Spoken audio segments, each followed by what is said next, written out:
Hi there friends, it's Sarah from Ruffles and Rainboots, and today we're making a quick 5-minute Dollar Tree Grinch Gnome. If you can find these supplies at the Dollar Tree, just boop! Let's make him together. Stick around. As always, please like this video so I know you're here, and we have a new Facebook group. Please join us over there. I'll put the link below. Now, as for supplies, we're going to be using a very tall sock. This is like a men's dress sock. Any extras, I chose lamb's wool fleece. I found this fuzzy pillow at the Dollar Tree. You can look in the home section or the toys. And then I'm using red felt. You can buy that at the Dollar Tree as well. Okay, so I'm using a half a cup of poly beads to start our sock gnome. So the reason I'm using black is because we're just going to make a nose out of the sock. So to get the sock part of it all filled up, we're gonna rip open that pillow, or cut it, don't rip it. And then we're gonna shove a couple of handfuls in. Now we do want something pretty dense, and I know you can see through it, but don't be fooled, you won't be able to.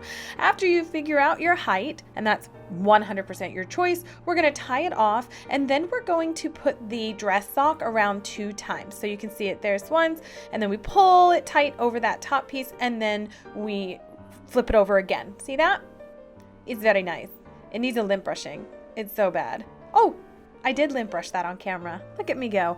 All right, so then we're just going to measure how long for our wrap around body, because we do want all of his little body to be green. He's the Grinch. All right, so to make the nose, I'm using under both layers of the sock. I'm just going to add a little polyfill, and I'm going to scrunch up a little bit of that, and then use a rubber band or an embroidery thread or a piece of embroidery thread or twine to make that nose. It's going to be covered. All right. Oh, yeah. Okay. Lint brush again. And now we're going to start covering it. So all I'm going to do is drop it. All I'm going to do is wrap it around. I'm going to find where my nose is, and then I'm going to cut the fabric. Like you can see, if you pull it apart, just cut a little hole in the fabric, and then you can just tuck that nose right through. It's Dollar Tree. This is not high quality materials we're using, so trust me. Hold gently or it will rip. So now I'm just going to be securing this all the way around. You can see my, I'm just making the bottom flat, and then I'm just going to do this all the way around. Now, if you cannot find, so I should say this, if you cannot find the green pillow or anything like that, you can use, they have these green car wash mitts. Also at the Dollar Tree, they have stuffed animals, and a lot of them will have these weird, like, do you need a green rabbit? No, but you can make a Grinch with it. So just look in the toy section.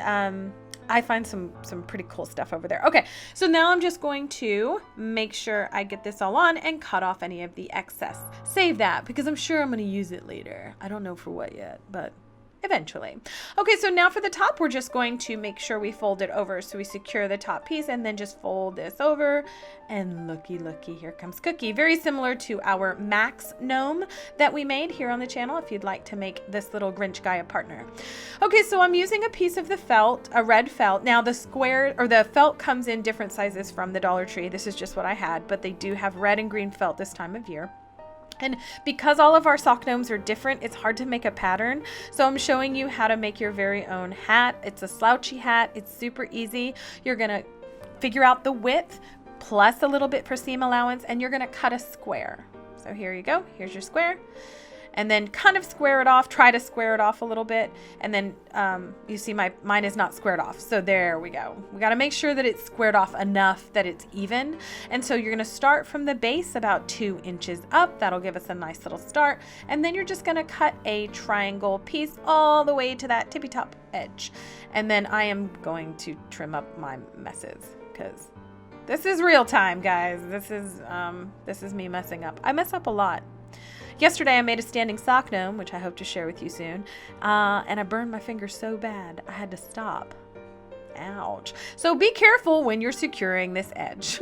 There you go. I trimmed up the bottom because I had a wonky little bit, and then I'm just trimming about 2.5 maybe inches of the lamb's wool fleece. You can use fur, you can use anything you have. Chenille yarn is really, really good as a trim as well.